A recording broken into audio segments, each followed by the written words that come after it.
Happy Friday, everybody. Quick layout update, and I know I always say that, so it's probably going to be 15 minutes.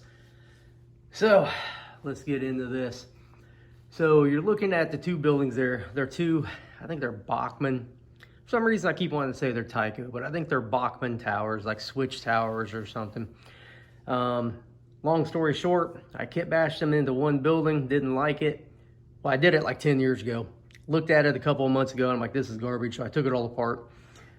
Created two buildings again from the one because I saved all my parts.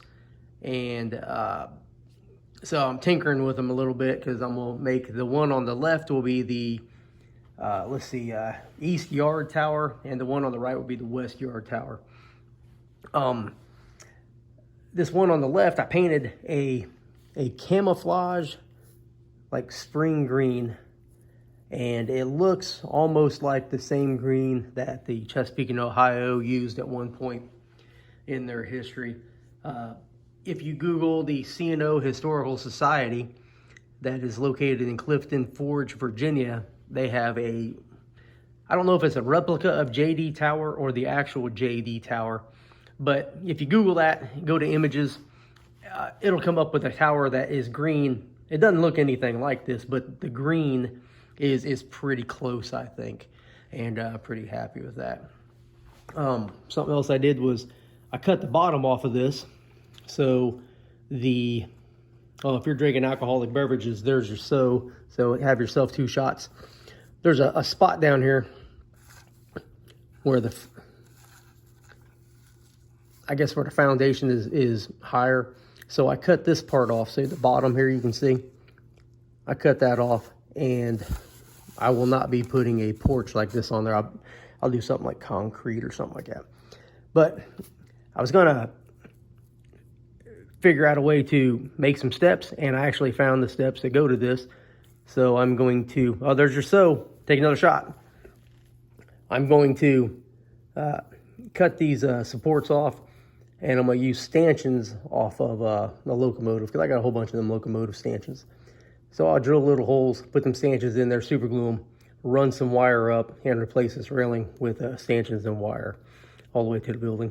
I'll probably also put some sort of either angular support from here down to the building, or I might just put some plastic I-beam or something. I got some pretty small ones that will run from here down to the ground, or something similar to that effect.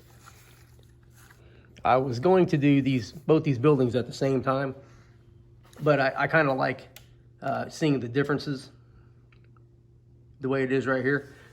And I think I'm just going to finish the one on the left and then do a comparison in a future video so y'all can see how you can take a cheap model and make it something pretty nice. All right, let's touch back on that C&O JD Tower again. In the photos, even the door frames and the picture frames were green. They were all the same color. I'm kind of thinking of leaving it like that, but at the same time, I kind of want to do something else, kind of make the model pop a little bit more. So if you got a recommendation on what color to use, leave me a comment below. And we'll go to the next topic. Working on some more ALCos. I don't know if I mentioned that previously or not. So I have one more RSD12 and another RS3 that are being painted.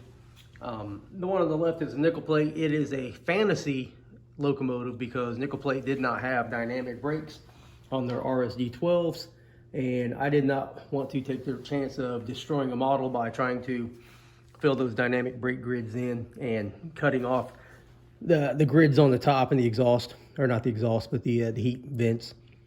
And I also gave it a fantasy number in the 334 to 339 range, which was above the nickel plate RSD12s that they did have.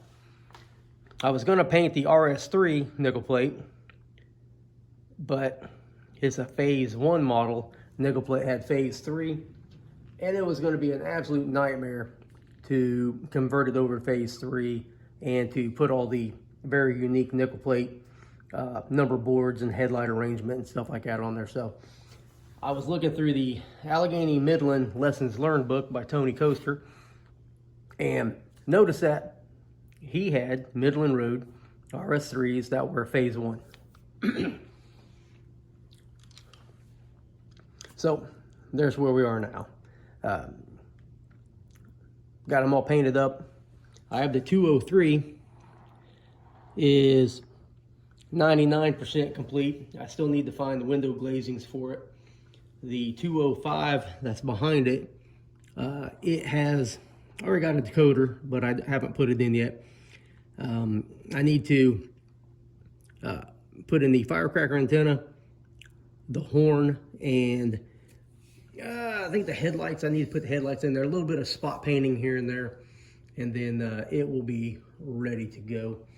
Here in the near future, which is one of my favorite terms, I'll be getting another TCS wow sound for the 203, and then the 203 and the 205 will work on my industrial belt line that I'll be building over on the other side of the layout. So a little teaser for that. In my last video, I kind of showed you where I was drawing out the next phase of construction and trying to figure out how I was going to do this next portion, because I wanted this belt line and I wanted it to drop underneath the rest of the layout and do all these other different things. I got it figured out.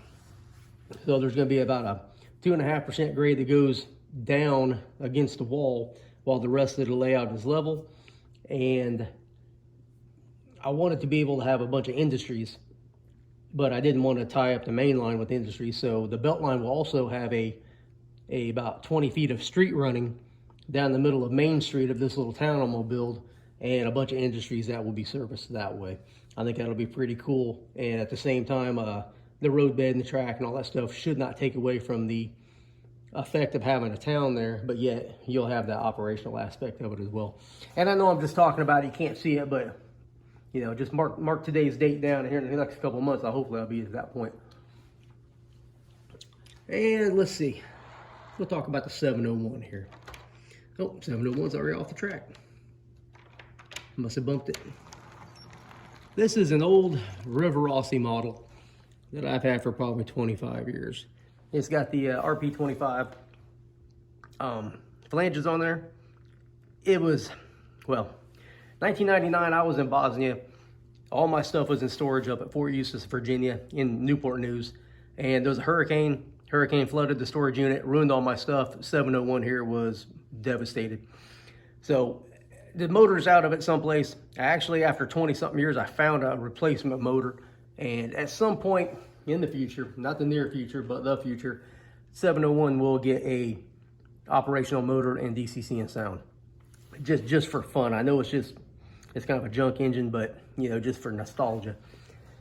701 is an ALCo, and you can see as I bring the boiler up, there's no Lima builder's plate.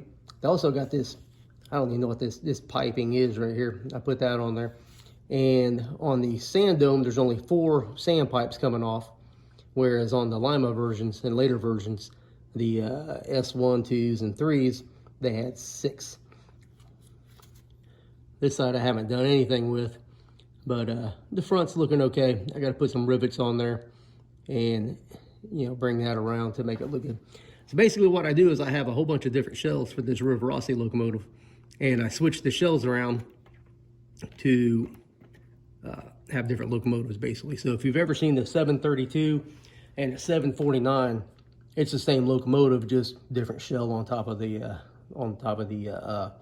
running gear there. And it's just for photos, and it really looks good in photos, especially the 749, and pretty happy with that. So there you go, take a shot.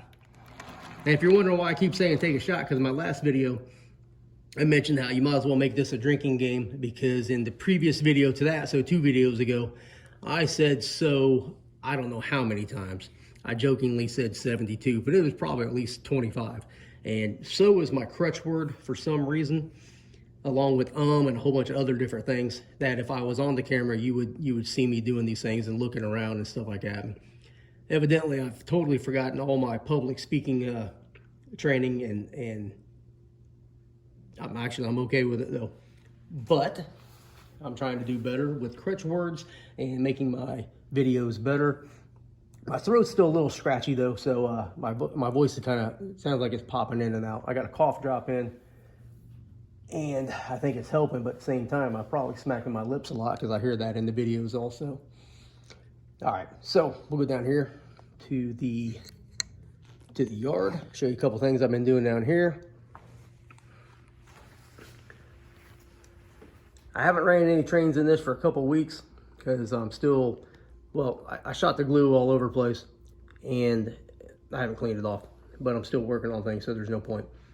As you can see here on the 6 and 7, 7 being the far right track, 6 right next to it, I'm laying down the dirt. In my previous videos, I've discussed how these two tracks will basically just be sitting in the dirt with some tall grass around it.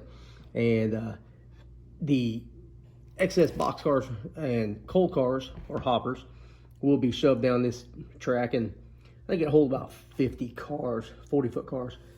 But once I get everything done, I'll go through with the Woodland Scenic cement and soak this entire yard down all the way up here to the gate, and I'll let this stuff dry after I put down some little bit of ground foam and stuff like that. And I got a bunch of static grass to put in, but I'm not too concerned about doing that right now. But making a little bit of progress. None of this is glued down, so if I sneeze, it's gonna be a hell of a mess. I can't remember who told me they did that. They sneezed and blew their ballast everywhere. It made me laugh because it's just something that I would do.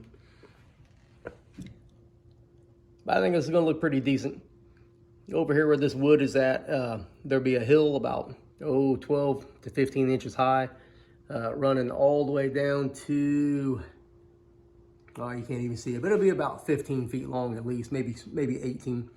And that will separate the left side of the layout where the yellow level is at and the yard, so that when I got trains and such running on this side, on this track, it'll be totally separated from the scene and you won't be able to see either side from whichever side you're working or running trains. I could have swore that I brought my little tiny tripod in here, and I was going to show you how I distribute this ballast, or the dirt as you call it, and thin it out or slide it around and, you know, mold it in a sense so that it's not so flat. Oh, here's a tip. Here's a pro tip. You want to do ballast and you want to do a good job, go get you a McFlurry and get you a McDonald's spoon. These things are the best. Way better than any spoon I've ever used. A solid tip right there. So I got some dirt here. I've sifted this a couple of times. You can still see a couple of pieces of grass in there. And you can see that it's on the layout as well. And I think after I put down some a little bit of green ground foam and whatnot, I think it'll blend in okay and kind of looks like some sticks or something like that. But for this job that I'm doing here, let's see if I can do this with two hands. All I'm doing literally is just dumping it. And now I'll go back through and smooth it out. Either like this, kind of bulldoze it a little bit, especially like right here, flatten it out. Don't put any pressure on it, just kind of just push it along. And then my neighbor was selling makeup brushes at a garage sale a couple years ago, and I took them all. And that's what I used to push everything around. Now, some people have different ways of doing this. There's no right way, there's no wrong way. My way is just my way. If you got a different technique, you know, feel free to leave a comment, because I could probably learn something from everybody. And I say it quite a bit. There are a lot more people out there, more intelligent than just me by myself. We all have great ideas. Let's share our ideas and help each other out, because I mean, that's really what it's about. We all want everybody to be successful in your model railroad endeavors. But you kind of get the idea of it. If you've never done ballast before, it might be a little intimidating. Start with a small section of the track, like an industrial track or something like that, because if you mess it up, it doesn't matter. Ballast isn't perfect anywhere, not on the prototype, not on anybody's model railroad. And I'm kind of, if you can see it, I want it to be rail level on the outside, just not rail level like in here where the flangeway would be at. So it just hit. Oh, there you go. Have another shot. That's 15 minutes. I'll cut that off here in just a second.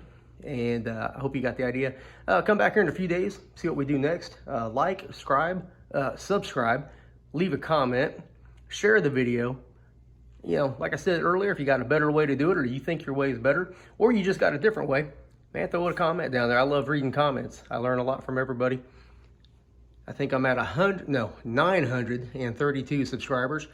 Slowed down a little bit. The views have slowed down a little bit, but the holidays are over. Everybody's back to work, and I figure that's why. Normally, I wouldn't post on a Friday just for that reason, because, you know, everybody's getting off of work, and you want to relax, and I don't know. According to YouTube, most of the people watching my videos are men in their 50s. I hope y'all aren't going out partying, because I know I can't do that anymore, because I don't even want to do that anymore. And hope you watch. Thank you very much for watching. If you're a subscriber already, I thank you again. And, you know, go watch another couple of videos. There's a bunch of them out there. Some of them are funny. Some of them are stupid. Yeah, some of them are funny and stupid. And, you know, I always laugh at them when I watch them. So I hope you guys do too. So hope you all have a great weekend. And that's all.